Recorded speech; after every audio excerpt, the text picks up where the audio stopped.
Okay. Just real quickly here. So the fundamental theorem of algebra we talked about. I think this is a great translation here right in the middle of SpongeBob. Every complex polynomial of degree n greater than or equal to 1 can be factored into n, not necessarily distinct linear factors, which means it has n complex zeros. So and the complex field includes the real field. So when I say here's a polynomial of degree 5, that means it has 5 zeros. And it could be that 4 of them are complex and one is real, or if we have an even numbered polynomial, they could all be complex. And then we talked about conjugate pairs always come, or complex zeros always come in conjugate pairs. And so right now we're going to find a pair of complex zeros right here. So we have x equals 4 plus or minus square root of 16 minus, did you figure out what that is? 16 minus 52? What is it? 36. Okay. You already do the 16. Yeah.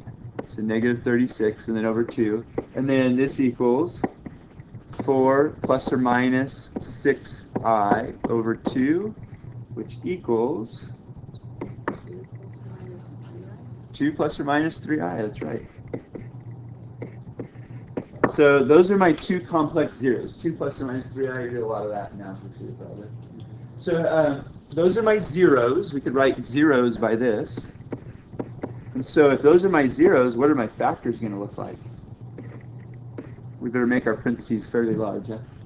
It's going to be x minus 2 plus 3i. And the other one is x minus 2 minus 3i. You see why I put parentheses inside parentheses? It's that we have like a binomial type of thing with the conjugate pairs.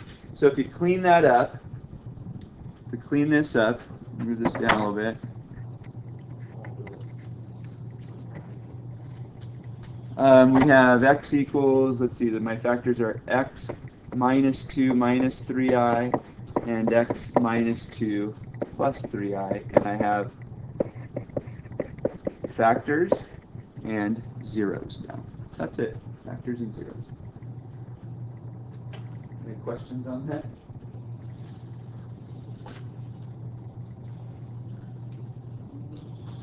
All right.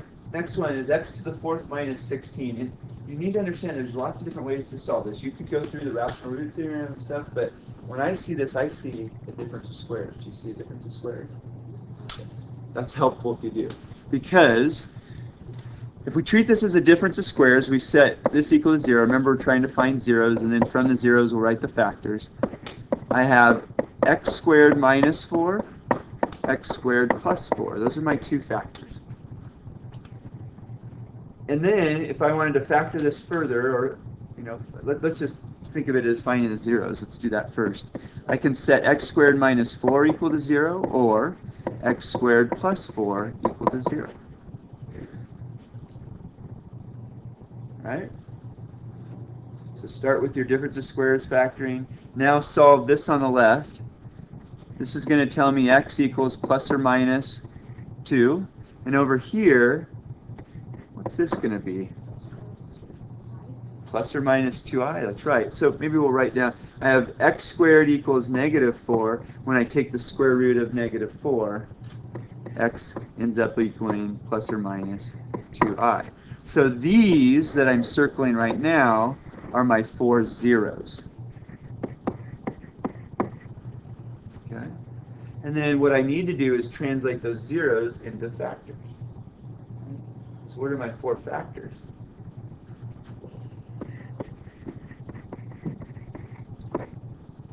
I've got x plus 2, x minus 2, x plus 2i, x minus 2i, and as an exercise left to the student, that's what they do in those little books, those little graduate level books.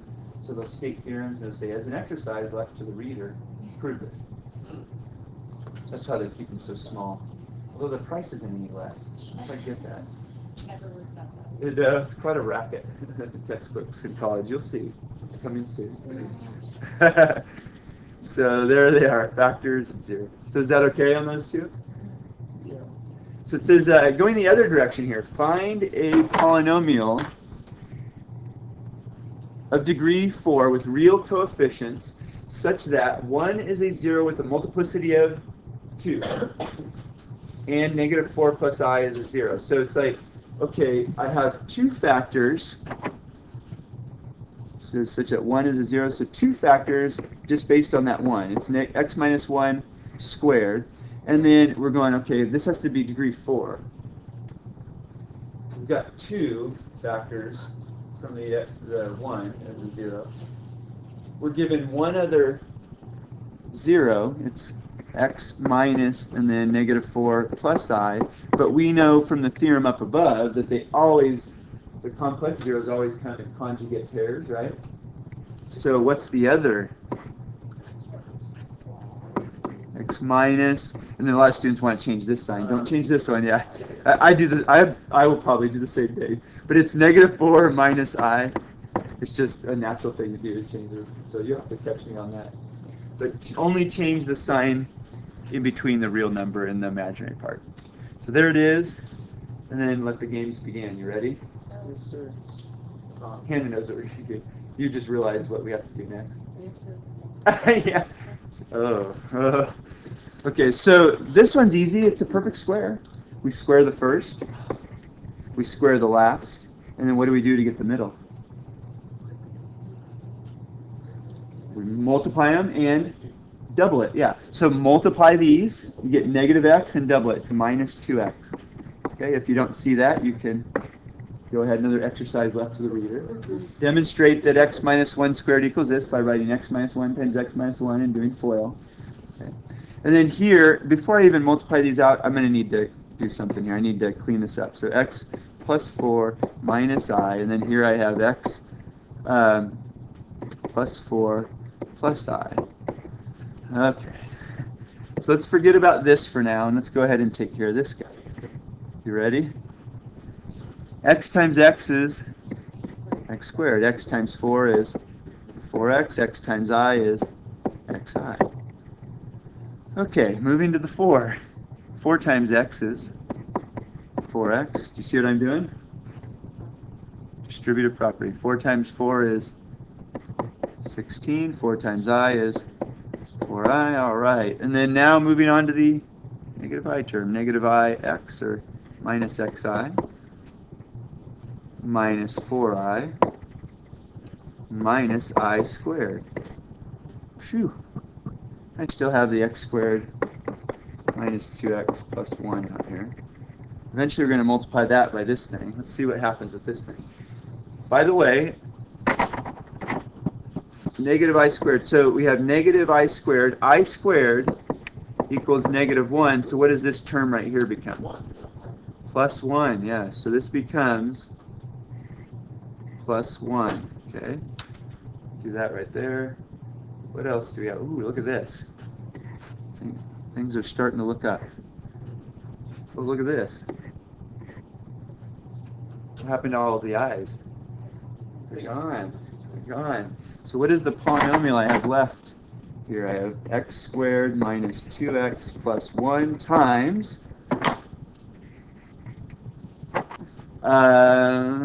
just one x squared term, right? I have 4x, and 4x is 8x plus, don't forget about this 1 over here, plus 17. Good. Okay, so now we're right there. We're about there. Yeah. We have a trinomial times a trinomial. When I do distributive property, I'll have how many terms? 2 combinatorics here. 3 times 3 is 9, and then we'll combine terms and we'll be done. So here we go. X squared times x squared. It's looking up, though. We can do this. X to the 4th. It's looking up, yes. Don't lose faith here. Plus 8x to the 3rd plus 17x squared. Now move to the negative 2x. So minus 2x to the 3rd minus 16x squared minus 34x plus x squared plus 8x plus 17. In the next line, we're going to have our mystery polynomial here, which is of degree 4 and has these zeros. It is x to the 4th plus, okay, looks like we got 8x cubed minus 2x cubed, which is 6x cubed. And then what do we have for squareds here? Let's see. X squared, so it looks like 2x squared, right? And then what do we have for x's here? Negative 34 at 8, negative 26x, plus 17. So there it is. We just worked backwards from what we were doing yesterday. Did a little bit of that with our real zeros as well. Okay. So is it making sense at least? A lot of work still. I'm really hoping we don't have a lot. No, a lot of those. A lot. No, we won't. All right, number 3. It says I and 3 are zeros, and f of 4 equals 34. Did I give you a degree on this guy? Yes, degree 3.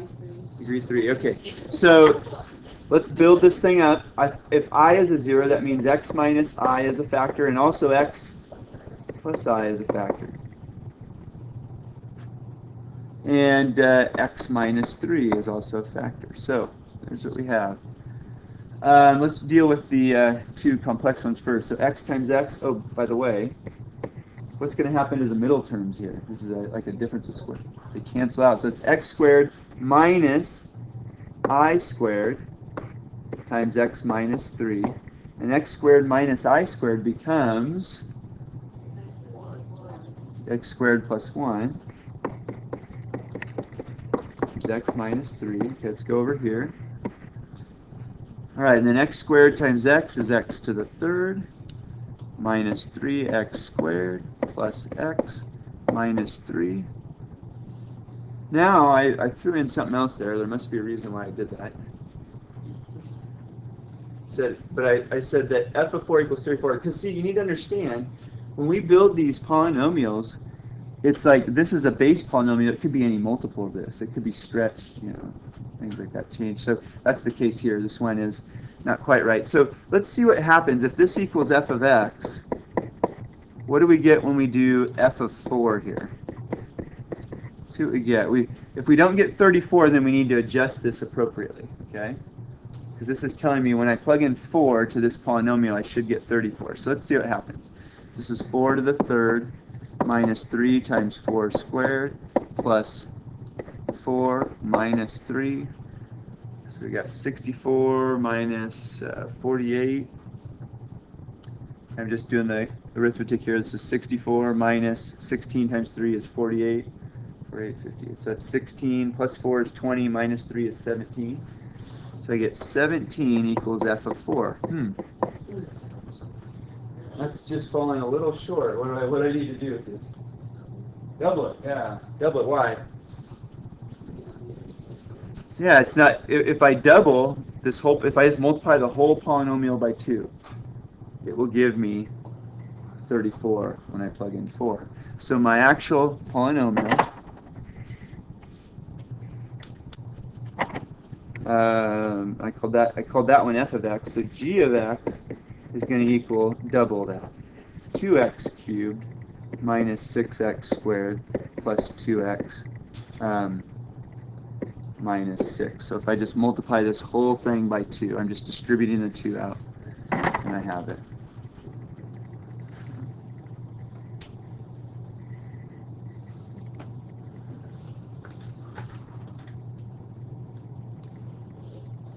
Here's our morning math student. This is what some of you guys kind of look like after doing some problem. Can't they just use some calculator? Yes. Okay. Well, except you can't find the complex zeros that way, right? Yeah, it does. And the reason I said that is because it kind of helps you to know how many real zeros to expect. It helps to know where they might be. So go ahead and graph this to get started. And I'm going to just make a note here that R over S is going to reduce down to just finding the factors of 68. That's why I'm asking you to graph first. I could hope that plus or minus 1 or plus or minus 2 might work, but I don't know that you know. So graph it, and then you give me an idea of which of those factors of 68 I should synthetically divide first. Okay? Just based on what you see on the calculator. We're going to cheat a little bit here. But that's the process you go through. Man, if it was a factor like 34, and we're going in ascending order, right? I don't think it's 34. I don't remember what it is. Makes it more fun for me. You guys tell me, what should I plug, what should I try?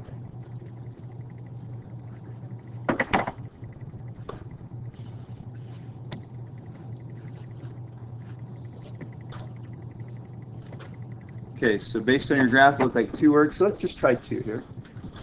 So we have 1, negative 6, 29, negative 76, 68. So bring down the 1, 2, that's negative 4, negative 8, that's 21, 42, negative 34, negative 68. Thank goodness for the calculator. So we probably would have been okay. We would have tried plus or minus 1 and then plus or minus 2. So what does that mean?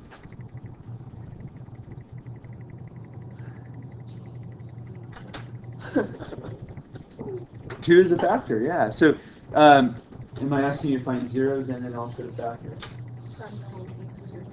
And then write factor form. So far, here's what I have. I have x minus 2. I don't know what the multiplicity of this is yet. Looking at your graphing calculator, what do you think? You think it's squared? Is it bouncing off of it? Or going through it? It's bouncing off? Okay. So pretty good chance it's squared. That's why I said use a graphing calculator. Here's how we could test it. You know, we're looking at our graphing calculator thinking, I think it's squared. Let's go ahead and do this again. Okay, just bring down another 2. So draw a line underneath here. Bring down the 1. That's 2. That's negative 2. Negative 4. That's 17. 34. That's 0. And Shane is correct. It's x minus 2 squared. And what I'm left with is x squared minus 2x plus 17. So we're working smarter on this one rather than harder, right? Using that graphing calculator. What we know from 4.1 about if it just touches it, it has a multiplicity that's even, right? So there we go. We're almost there. What do you think the other 2 will look like?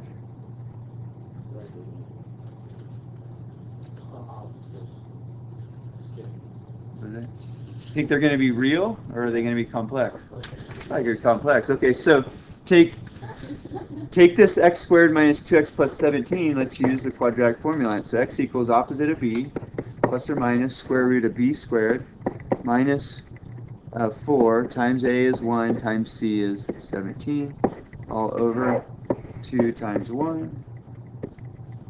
So I've got x equals 2 plus or minus, so 4 minus 40 and 28 is 68. 4 minus 68 is negative 64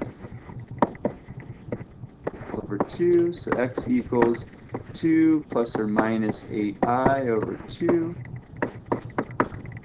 So x equals 1 plus or minus 4i. So my zeros, let's list my zeros. They are 2 with a multiplicity of 2 and 1 plus or minus 4i. And my factors I can write up here. First 2 factors were x minus 2, so we write x minus 2 squared. And the next factors are x minus 1 plus 4i and x minus 1 minus 4i.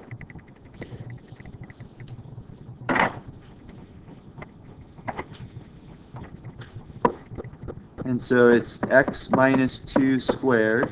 And if I distribute here, it's x minus 1 minus 4i, x minus 1 plus 4i. And we've got it.